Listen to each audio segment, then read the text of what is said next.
Here's what you get with this episode of The Nice Guys on Business. What makes me happy is the question to ask yourself. And the one that's even more important is, what do I want? Are you somebody who wants to retire in the next 10 to 15 years? All right, you're probably going to have to dial it back and save a greater portion of your income. Do you really want to drive the BMW 5 Series? Is that going to make you happy? All right, then you got to figure out a way to finance it, because we all have limited resources. Even Bill Gates, Warren Buffett, they've only got so many billions of dollars. They can't go buy the state of Rhode Island or whatever, so they have to prioritize and do what makes them happy as well.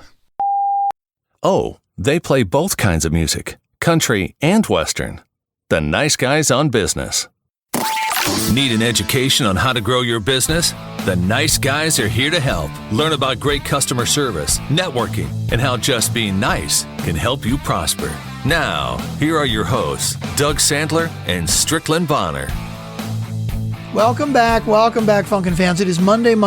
It's a new week, and man, we got a great way to start. My name is Strickland Bonner. On the other side of the mic, Mr. Doug Sandler. Scott Alan Turner. If this guy does not start your week with a bang, I don't know who will. Is this my cue to step in here? It's been a long weekend. I'm so ready for this week to get started. What'd you do this weekend? Some people look forward to the weekend. I look forward to my week. I need my schedule back. Damn it! I need my schedule back. Right now, Strickland, I am in Orlando, Florida, right where you just got back from. I am at the NSA, the National Speakers Association meeting, and I am getting my speaker on. Sweet. I'm having a good time. But I need to come home. I already miss my house. I do. Hey, we have Scott Alan Turner. You mentioned that in your intro. Did you also talk about the fact that he actually came up with a personal message for the Nice Guy community? I know, it's so cool. If you can go to scottallenturner.com/nice guys, he not only gives away cool free stuff like his 11 Habits of Millionaires book, but he actually has a personal video message just for Nice Guy listeners. I think it's really cool. If you want to learn the 11 habits that millionaires have, or if you want to learn to save $1,000 in 1 week, that's Mars. No, that's it's got to be Mars. Okay. Mars muted. Okay, it's all good. Focus, guys. Focus. Yeah, Come on, focus, guys. Focus. Focus. We've had Mar, our executive producer, on the show now for the last what has it been, about the last year, and we've gave her the executive producer position a couple of weeks ago, and so far since she's had that position, has she contributed to the show in a positive way, Strickland? Oh, yeah. Last week was great. I mean, I thought last week, it was the first episode was one that we said we didn't want anybody to listen to. And then the second one, we kind of got off on a weird religious... Oh, can I tell you? Maybe not. Maybe we shouldn't have. I don't know. Well, wait. Let me say this. Since Mar has been the executive producer of the show... our first show was our most highly rated last week, our most highly rated show ever. And she hasn't actually accepted the position, has she? Well, when she does accept the position, we will retroactively go back and... Oh, that's more again. No, that's more. What is going on, Strickland? Don't unmute her. You can't unmute her right now. I didn't. She unmuted herself. Oh, Mar, you can't unmute yourself. Oops, I thought I was muting her and I unmuted her. It's all good. Mar, as soon as we're done with our intro for Scott Alan Turner, we'll jump you back in here. And I could edit all this out, but I'm not going to. I was going to say, holy wow. I hope you don't mind, Scott. I'm just too lazy. I don't have time for that shit. I don't think you're lazy. I think you're trying to create a valuable production that is completely transparent, right? And as long as we don't have the Blues Brothers music, Girl Come on, from focus, guys. Focus. By the way, for those of you who don't know, that is not actually Mar. That's my drop of Mar that I have in Zencaster now. So now whenever Doug sort of gets off on a tangent and I want to get him focused, instead of spinning the wheel, I just have to call up Mar, so to speak, and it's going to be great. I love it. I would overuse it so goddamn much. I would like to. I would like to have a series of other drops that not just Mar, but other people in the community. So if you would like to record your very own drop, oh man, this is a great idea. We keep trying to figure out how can we get people to actually do anything. Call 4242 DJ Doug. You have to record something, and we'll make it a drop on the show. I love it. Or if you're already a contributor to Patreon. By the way, if you're not contributing to Patreon, it's patreon.com/nice guys. If you're not contributing to Patreon, all you have to do is be a Patreon patron, and you'll automatically be able to do stuff like chime in on the recordings because you'll have access to our recording dates and our times. We just jumped Pat Purdue in on the Slack group too. Yeah, today. Pat just jumped in on the Slack group. How cool is that? He said, "Okay, we do have an interview today. Scott Allen Turner he can save you $1,000 in a week." Yeah. He's going to actually. I mean, so he says he's got ideas to save $1,000 in a week. He also has his. I just had it in front of me. It was really good. 11 Habits of Millionaires. No, you said that twice already. Well, you said it once. I said it once. Oh, okay. Latte factor calculator. Oh, that is really cool. Actually, when Scott was on the show, I actually go to his website and I go to the latte factor calculator. Yeah, I discovered how much money I'm actually wasting in the course of the year, either on lattes or Panera. Right. It really is quite eye-opening. And great interview. Nice guy. And since the guy actually cut a video for us, we really need to promote his show. So let's do that. Scott Allen Turner, that's with 2 A's, ALAN Turner.com/nice guys to get your free stuff. Did you just say Scott Allen Turner 2 A's? Yeah, Scott Allen, as in not ALEN. It could be ALEN versus ALAN. So I'm going to go with ALLEN. It could be Scott ALLEN. That's why I was saying 2 A's. ALAN. Scott Allen Turner. You know what we'll do? Why don't we just put a link in the show notes? Goddamn good idea. What a great idea. Come on, focus, guys. Focus. Oh, sorry, Mark. Sorry. I got it. I'm focused. Wow, it snaps me in. It's like a Pavlov reaction to that. Okay, so let's get to the interview. But before we do that, just really quickly, we appreciate everybody recommending us on Overcast. We noticed there was a little slip up to last week's promotion of our episodes. We're thinking it was because maybe we weren't as cool as we really usually are. However, the numbers don't show that. The numbers show that we actually exceeded our expectations, and it was the number 1 and the number 2 best ranked Nice Guys on Business podcast episodes. And all you need to do is just hit the little star. Hit the little star if you're listening on Overcast. We know 90% of you are, at least for the first month, 90%. And then it drops down to about 80%. So anyway, just hit the little star to recommend us. That's all we care about. Okay, so let's get to our interview. We are the Nice Guys on Business podcast, proud to be affiliated with the C-Suite Radio Network and the Greatness Podcast Network. Let's do it. Scott Allen Turner.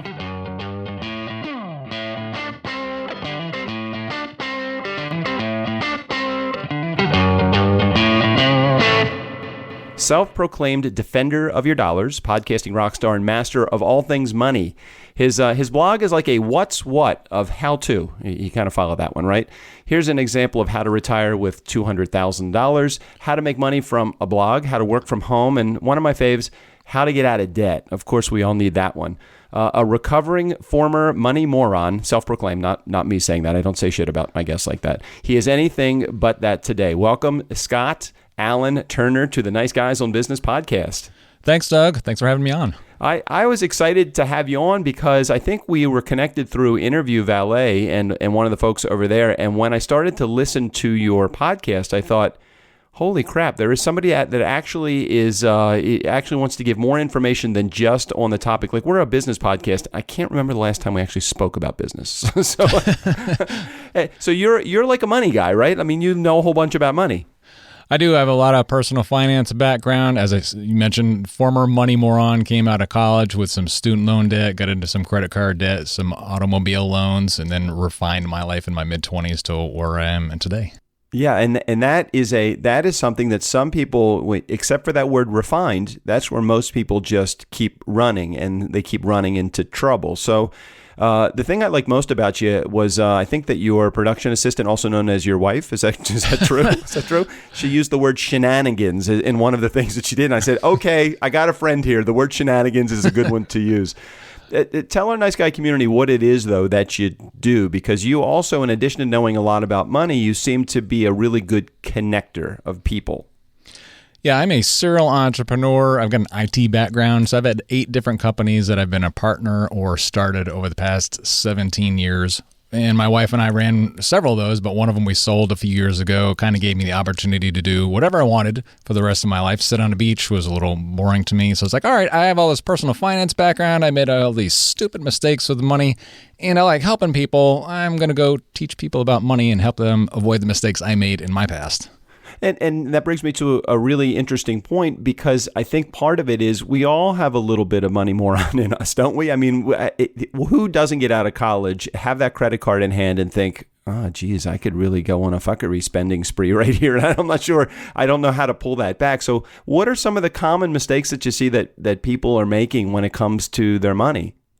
I think the biggest one for most people, and I was a victim of this as well, is just not paying attention to where the money's going. So it's coming in, we get to the end of the month, it's like, hey, where'd it go? Where did all this money go that I had? I have a paycheck, and yet I've got nothing left over. And I've learned over the years, if you just simply write it down and keep track of it. There's a lot of online tools you can use. There's free tools. There's paid tools. The simplest thing is you can bust open a Google spreadsheet and look at that and say, where have I spent money this month? Did I really want to spend that? Did I want to spend $500 on pizza? Maybe not. Maybe I'll spend a little less this month, and the other $300 will go on a nice weekend trip. Well, you have on your website, Nice Guy Community. We'll make sure we put access to Scott's website in our show notes. You have the latte factor calculator. So share a little bit. Did I say that right? Is that what it is? The latte factor calculator? Yeah, and that was, I'm trying to think of the guy's name now to give it credit, because he trademarked it, the latte factor.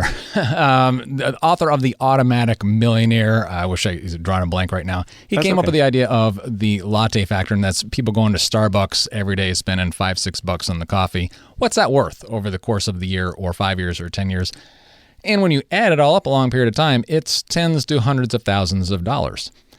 And the thing about that is, all right, that's okay if that's in your plan. I like Starbucks. I like eating nice food and everything. But if you haven't planned for it, and then in this situation again, I'm at the end of the month, I don't have any money, where did it go? Oh, I went to Starbucks. Maybe I don't want to eat that or drink as many coffees each day. And it seems like those kind of things kind of creep up in your life, because it's not just, you could say, okay, well, I just won't eat at Panera 5 days a week. Maybe I'll eat there 2 days a week and pack lunch 3 days a week, or do something a little less expensive. But those are the things that sometimes appear so obvious to all of us. But the more complex ones, maybe still simple, but the more complex ones are the ones that are, well, I have a subscription service to, or I have an alarm that costs me $45 a month to have a central monitoring system that's put in. Isn't it just a matter of, like you said, writing those things down and understanding where your monthly dollars are going to? It is, and that can be that simple. I like to do what's called value-based spending. There's two extremes. One is you got the latte factor camp, which says never go to Starbucks and never have any fun and live life to the bone. And then there's another camp that says you just need to go out and make another $20,000, $30,000 and that'll fix all your problems. Mm-hmm. Well, you can't out-earn bad spending habits. So when you so true. When you dial it down and evaluate and figure out, what does really make me happy? What am I happy spending money on? Me, I'm a musician. I like spending money on instruments and stuff like that. I like spending money on nice food. I don't like spending money on clothes. I don't care that much about what I'm wearing. I also work from home, but I'm wearing cargo shorts and black Metallica t-shirts pretty much 7 days a week, which don't cost a whole lot of money. Hey, just so you know, Scott, my wife told me that cargo shorts are out now. I actually had to sell them at my yard sale that I had a year and a half ago. So I hope your wife is she a fashion, very, very focused on fashion? Because if she is, then those cargo shorts aren't going to stand much of a chance, buddy. Sorry. She does dress very nice when we go out. She spends time at the gym, so she's got her gym outfits too. But yeah, she's much better looking than I am. That's good. As all of our wives should be better looking than we are. True. Sorry, didn't mean to cut you off there. I'm sorry. Repeat the question. No, I don't even remember the freaking question. I don't know what we're talking about. No, I was just saying, it's almost like you can't. It's hard to determine those things that are not as easy to notice as things like latte. But when it comes to the subscription stuff, and when it comes to clothes, and so how do you know where to stop and where it's okay to lean into putting more of your money? And that to me gets back to each person's values. It's a question. What makes me happy is the question to ask yourself. And the one that's even more important is, what do I want? Are you somebody who wants to retire in the next 10 to 15 years? All right, you're probably going to have to dial it back and save a greater portion of your income. Do you really want to drive the BMW 5 Series? Is that going to make you happy? All right, then you got to figure out a way to finance it. Because we all have limited resources, even Bill Gates, Warren Buffett, they've only got so many billions of dollars. They can't go buy the state of Rhode Island or whatever. So they have to prioritize and do what makes them happy as well.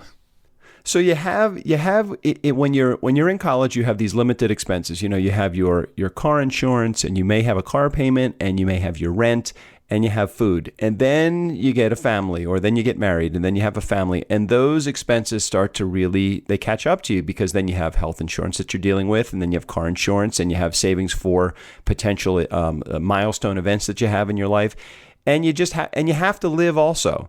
So how do you know what are the right things to spend your money on? It seems like, at least from my position, it seems like I can never get caught up. I don't get behind, but I'm never ahead of the roll. I mean, does that make sense to you? You probably hear that a lot. Is that something that's common, or is it just me?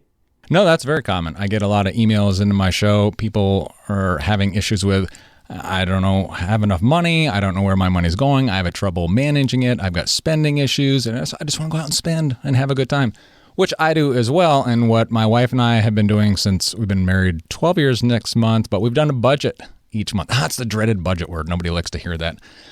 It's a spending plan, which gives you permission to spend on certain things each month. You set it up ahead of the month, figure out where is the money going. And as you said, you've got your fixed expenses, your cell phone bill, your car insurance, and all those things. And then you get the variables. For most people, the two biggest ones are groceries and eating out. Right, exactly. And for average American family, that's about $6,000 to $7,000 a year. So there's a lot of play in there that you can do and focus it on so that you can spend money that's important to you on whatever you happen to like to eat, and then dial back some other things so you have money towards saving and retirement and your long-term goals. How do you determine what those things are? And again, I don't mean to keep beating this issue up, but I think that this is a very common issue that most people have. It's just getting ahead of the financial wave so that you actually have money in which you can spend for either a trip that you're going to take next year, or for retirement in 15 or 100 years, or whatever it's going to be. How do you know when you're doing the right thing? How do you know when the money that you're putting in away is either the right amount, or you never know how much money you need to retire, or do you? It's a really highly educated guess. You can go out and pay somebody a lot of money to figure it out, and they're still going to give you a really highly educated guess. We've been working with a financial planner for the 12 years of our marriage, and it's still a guess when we're working with him each year. General rule of thumb for somebody who's just getting started out in their early 20s, if you can work up to 15 to 20% of your income going towards your employer retirement plan or IRAs or other types of investments, that's going to set you up, I call it Fat City. You're going to be in Fat City in your 50s or 60s. If you want to retire in your late 30s, early 40s, you're going to have to dial it up from there. However, we live in America where everybody likes to spend money, which I certainly do as well. Half of people in their mid-40s have $0 saved for retirement, which is a really, really scary statistic. That is scary, really scary. So a lot of people are counting on Social Security to take care of them, which my mom lives on Social Security. She lives in government-subsidized housing. She's 80 years old, and she is wicked happy. I'm from Massachusetts. That's why I say wicked. So, wicked. Yeah, I figured. She's happy as a clam, living on that small income. She's been in the same town. She's had the same friends since high school, and that's great for her. She loves it. For me, that's not the retirement vision I have for myself. I want to travel. I'm, quote-unquote, an early retiree. I work because I want to, not because I have to, but I want to be able to blow some money, and I don't want to live in government-subsidized housing when I'm age 70. So I guess it just depends on the plan, the specific plan that you have in place. You have a show called Nice Guy Community, just so you're aware. Scott's got a show called The Financial Rockstar. Scott Allen Turner, get out of debt, save more money, retire early. I mean, that all sounds like a great plan. Who doesn't want to have that plan? But on that show, which is really why I enjoy the show, you talk about grilling tips, you talk about cats, you talk about Star Trek stuff, and you even say, I think it's a part of one of your little bio for the show, is that it's Susie Orman and Dave Ramsey. It is not. So share, why is that your agenda, and why is this the type of show that you put together? I saw a real need in the community for financial advice that wasn't biased. There's a lot of people out, not to name names, I call them the financial Pied Pipers or the financial analyzers. They take or have decided they're going to take endorsements and payments and kickbacks from financial companies and services. So when I set out on this path, I'm going to teach people about money, but I'm not going to endorse a single financial product. And there's one other guy who has done this. His name is Clark Howard. He's a syndicated radio show in Atlanta. I started listening to him a long time ago, and he's the one who turned my financial life around. So I have a lot of respect for him. Listened to him a long time on the radio, and I took the same path because he was the same way. He's like a tip-top, honest guy. He doesn't take any endorsements. He just writes books and does a show, and that's his whole thing. So I decided, I want to be like that guy. That's pretty cool. And how have you built your audience? How are you attracting listeners? How are you getting people to over to your website? How are you finding your audience is responding? The audience has been really responsive to it. They appreciate the honesty, the unbiased, and it's growing. It's really grassroots. It's just one listener at a time. I've been doing the show for almost 18 months now. I'm up to episode 260. I do it 3 days a week. That's great. And that's pretty much all I do. I answer listener questions when they email in about how do I rebalance my 401k, or how do I make more money at work? How do I increase my credit score? All these different types of topics. How do I start a business? How do I get angel investing? Because I've had all these life experiences that allowed me to answer those questions, and from somebody who's been there. It's interesting. I was looking for you. I don't think you're on Overcast, are you? Or have you ever heard of that platform? I have heard of it, but I have no idea if I'm on there or not. Yeah, we got to get you on. We got to get you on Overcast. We found that when we got into the mainstream of Overcast, we were like a very small fish in a huge pond called iTunes, and it seemed like there were so many shows that were NPR, Tim Ferriss, Gimlet, a lot of the big box stores that we could not compete with their marketing dollars, and we wanted to be a bigger fish in a smaller pond. So when we went on to Overcast, we were very surprised with the reaction to our show. Our show is it is a business show, but it is very it's as our nice guy community, our Funkin' fans, the hardcore community members would attest to. We do 5 shows a week, so two of the 5 days a week, it's just balls to the wall. We just don't even really talk about business. We just talk about everything other than business, and we found that that's really what our listeners were attracted to. Although we don't get a lot of feedback from our listeners, but we hear the stuff that we do hear is that they like those shows as well. So I know you'd find a good home in Overcast. Not that I'm promoting you to go on over. I don't need any more competition. Forget I said anything, Scott. I'm going to be going over there right after this. I think it actually would be a really good. I don't know if the community is a smaller community that just more grassroots focused, but we couldn't really get a great handhold on iTunes. We're 600,000 downloads into our journey, and we're like, maybe 5% of them are coming from iTunes, and the vast majority are coming from Overcast. So maybe it's a platform worth looking into for you. Yeah, I'll have to definitely check that out. So I want to move on to a little section I have called Tools, Tips, and Tricks. So maybe some areas that you could help actually get people into action like right now. So is there any piece of technology that you use on a daily basis that you would think would be a good item for our Nice Guy community members to take advantage of? Yeah, since you get a lot of business owners, I'm going to plug some business stuff. The one that I use frequently, and I used it just yesterday helping out a listener to my show, is Grammarly.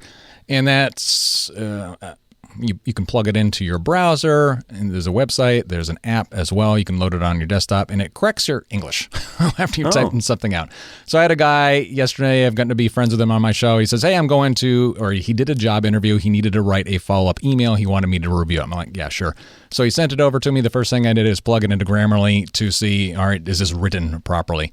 And then from there, made some tweaks to it and sent it back to him. And how cool was that? I mean, was it easy? Oh, yeah. I mean, it's just like cut and paste? Yeah. I use Very it for almost, if I have to send out a professional email, I mean, not the unprofessional ones, or Right. any blog post I write or anything that's going to be public facing that will be read, I will plug that into that app, go through it, and make sure I'm not sound less like an idiot than I normally do. No, you sound like a pretty good idiot to me. You're okay. You're one step above moron, so you're doing fine right now. How about something on the low tech side, not a technology tip, but just something that you would use as an action item to get people moving and grooving today? If once they stop listening to the show, move on, and they just say, "Hey, this is something I got from Scott Allen Turner. This is something I can put into play right now." Yeah, I think everybody, if they've not done it already, needs to get started investing in one of the services that I like that I've tested out. And there are several. I'll just rattle off a couple because, as I said, I don't endorse any one particular thing. Betterment is a robo-advisor, and what that means is you just send them money and they do all of the right picking of the right stocks and bonds and the appropriate, I'm using some fancy terms right now, asset allocation for your time horizon that you want to invest. And you can start with, I think, no money. So you can sign up for an account and automatically put in there $20 a month, and it'll build up over time. Another one is really cool. Yeah, Acorns is another popular app. The reason I like those, they are based on academic research. So some smart guys sat around, wrote some papers, and here's how you should invest for the long term. I lost $40,000 early on when I thought I was smart at investing, so I don't invest that way anymore, and these apps do it right. Very interesting. And that one's called what again? Acorns is one, and Betterment is the other one. There's several out there that are very similar. They're called from the family of robo-advisors, but 10 minutes to set up, link it to your bank account, auto withdrawal every month. You're an investor, and boom. I mean, it's easy. I gotta check that out. And Acorn is one of them, you said? Yeah, Acorns with an S. Excellent. And how about a hack? Anything that you do to get yourself into some better habits quickly? One that I love, and it's going to sound weird, but I talk about weird stuff on my show too, is called, it's the Instapot. Okay, what is Instapot? My wife got it from one of her friends prior to Christmas. She wanted it as a gift. The Instapot is a crock pot. It's like all these cooking things in one. So you can throw some food in it, bulk cook, which saves time, it saves money, it's healthier. So I'll, on a weekend or any time of day, I'll throw in some oatmeal, and that feeds me and my kids for a week. We'll just cook the oatmeal, throw some raisins in there and cinnamon, and it's just... It's called an Instapot. Instapot. You can get it for $80 on Amazon, and if you don't like to cook, it's the perfect thing because you just throw stuff into it, press a button, and then on the flip side, it cooks it, and then you have a meal for several days. So it's bulk cooking. I know it's like a crock pot, but it's like a slow cooker on the side. It doesn't sit oven top, or does it? It does not. Okay, now I remember everything it's got. So it does slow cooking. It'll cook rice in 10 minutes. It does oatmeal, porridge. It'll steam vegetables. I hate vegetables, but if you throw it in an Instapot and cook it, sometimes I'll eat them. But it does all these other things, soups and stews, and there's recipes for it. But again, save time, save money. It's cheap to do. You can bulk cook, and I love it. And you know, I have not really had my full regimen of porridge in my life. Scott, I got to tell you, I've not heard the word porridge ever since I was listening to the three little, what's it? The little bit, not the three little pigs, but the porridge. Is that what's Goldilocks? Goldilocks. Yeah, see, it's been a really long time since everybody's yelling at their speaker right now. It's Goldilocks and it's not Goldilocks and the Three Little Bears. Wait, Goldilocks and the, what the hell? What is it called again? There's a button on the Instapot. I don't know why they don't call it the oatmeal setting, but it says porridge. Maybe because it's made over in Japan or China or whatever. That's what they call it. Oh, maybe so. It is Goldilocks and the Three Bears. Sorry, I just looked it up. But there was also a story of the Three Little Pigs, right? Yes. That was the stone house and the brick house. I do. I have twin 3.5-year-olds. Oh my gosh, twin 3.5-year-olds. Well, Strickland, who is my co-host, who does all of the production work behind the scenes and does the Tuesday Thursday episodes with me, he is the father of triplets. Oh my! So I can't imagine having two little ones again in my life. My kids are a little bit older, so fortunately I'm not in that situation anymore. That's always good. Hey, all right. So let's play it. Let's play a scenario for a second. You get an invitation in the mail, Scott, and on the invitation, I might already know your answer because you've kind of alluded to it a little bit earlier. But on that invitation, it's inviting to this wonderful event. You're excited to be able to go. On the bottom left-hand corner of the invitation, it's got dress code. What is that dress code that you would like to see in order for you to say, "Hey, this is going to be a cool event"? Definitely cargo shorts with a Metallica t-shirt. Cargo shirts, black metal t-shirt, right? Yeah, and that way I know it's going to be outside. We're in Texas, so it's going to be hot no matter what time of year it is, unless you have the rare event during December. But totally get it. Hey, one final question before we conclude. Is that cool? Sure thing. All right, great. You have an iPhone or you have something inferior? I do have an iPhone, yes. Okay, great. Anywhere near you? Yeah, right in front of me. Perfect. What is the last text message you either sent or received? It's from the guy who I was just talking about, who I helped with his resume. He says, "That means a lot, Scott. I'm glad to know a great friend like you, and I'm always here." I'm going to refresh. "No, I'm always here for you as much as I can also be." Thank you. So, yeah, that's from one of my listeners. That was awesome. Very cool. That gives you that warm, tingly feeling, right? Yes. And your photo app. Go to your photo app and tell me what is the last thing that you took a picture of. All right, let's see here. Oh, nothing more bulk cooking. I made a batch of fish last night. Yeah, fish last night from Costco, and threw it on the grill and said, "Here's how you bulk cook during the week, so you can save yourself some time." That's cool. That's cool. So you weren't using the Instapot. You were using your grill. Yeah, Instapot not good for grilled fish, but no, that'd be awful. I would think that would be really bad.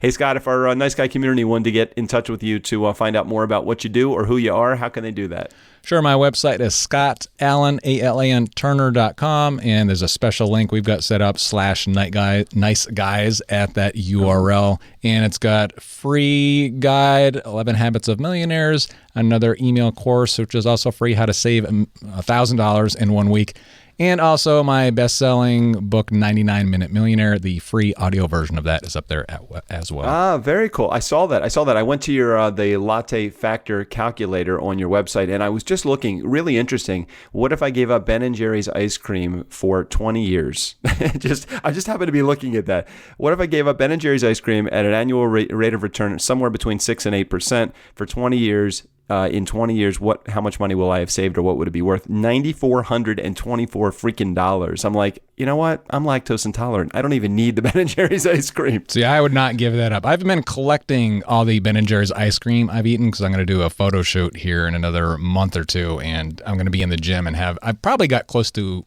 I'm going to say over 50, approaching 100 of those things. Oh, jeez. And that's probably in the past year I've been accumulating them. What's amazing about it is, and just looking at this, it does things like soda, wine, lunch at work, and you don't have to cut out every meal. You just if you put in there how many meals you're going to cut out or what you're going to cut out, it tells you how much the 20-year value of those things are, and it's just amazing how much money you can actually. I mean, cigarettes alone. That one's crazy. I'm looking at cigarettes. Over 20 years, cigarettes, $128,000. Not only are you going to live 20 more years as a result of not smoking, but you're going to save $128,000. It's for smokers that are out there. Just the latte factor calculator alone is pretty cool. I also like. Sorry, I know we wrapped up the interview, but I'm curious about these other things too. Your blog. You have all of these amazing articles written by on budgeting, automobiles, credit and debt, debit cards, education, home loans, insurance, investing, personal finance, retirement. So many scams and ripoffs. How do you get all of these people to write for your site? It really interesting. Great job. I mean, I love the format of your blog too. Oh, thanks. A lot of those articles were written by either myself or my wife early on, because I kind of do this full time. I'll do my show 3 days a week, and then I'll write as well. And because I've been doing it for so long, I can rattle out content really quickly because it's so familiar. It's just a matter of putting mind to paper, I guess you could say. Yeah. Great job. And Nice Guy community, take a moment and definitely check out Scott's site. We'll make sure we put all the links in the show notes. Scott, thank you so much for being on the show. Tom and his team over at Interview Valet were certainly correct in saying you are a good guy and you're a helpful guy too. So thanks for being on the show. Thanks, Doug. My pleasure. I enjoyed it. Hey, Nice Guy community, never underestimate the value of nice. Again, special thanks to Scott Allen Turner for being on the show. All of his information will be in the show notes. Steve O'Brien, go ahead and take us out of here. For the Nice Guys on Business, I'm Steve O'Brien. Fill up your week with the nice guys. The Nice Guys on Business are publishing 5 episodes a week. My master plan is working.